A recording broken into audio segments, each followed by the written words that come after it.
সুখের পেছনে ছুটতে নেই সুখ প্রজাপতির মতো, ধরতে গেলে ধরা দেয় না, কিন্তু চুপ করে বসে থাকলে ঠিক ওই গায়ে এসে বসে।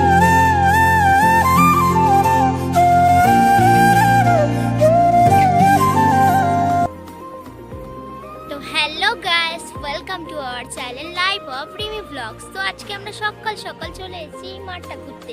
তো ভাই সবাইকে দেখাচ্ছি, চলো আমার সঙ্গে আসো।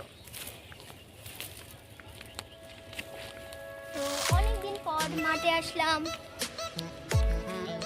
তো এদিকে কি আছে একটু দেখাও।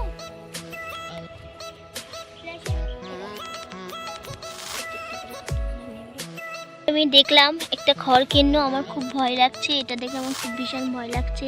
দেখো বন্ধুরা কেমন আস্তে আস্তে এর গাটা খুলছে।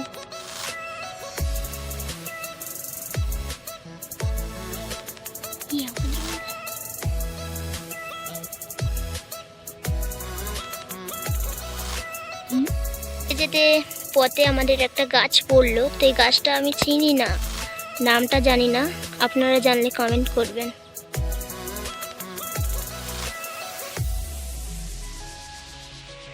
এই ক্ষেতটিতে পালং চাষ করা হয়েছে। তো পালং চাষ কিভাবে হয় তো আমরা একটু সহজেই জেনে নিই।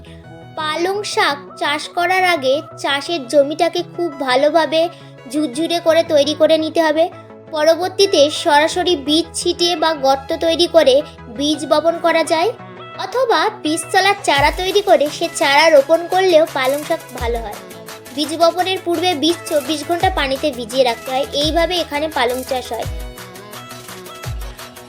এখানে রস হবে, গুড় পাওয়া যাবে। হ্যাঁ, এখানে খেজুর গাছগুলো কেটে দিয়েছে,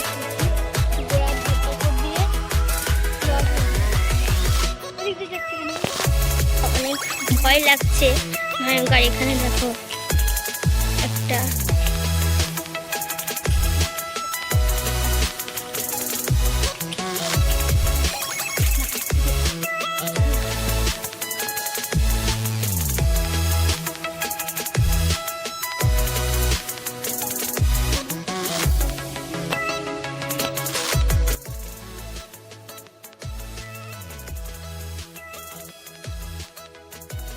এখানেই শেষ করছি। পরে দেখা হবে একটা নতুন ভিডিওয়ে। ততক্ষণ ভালো থাকবেন, সুস্থ থাকবেন।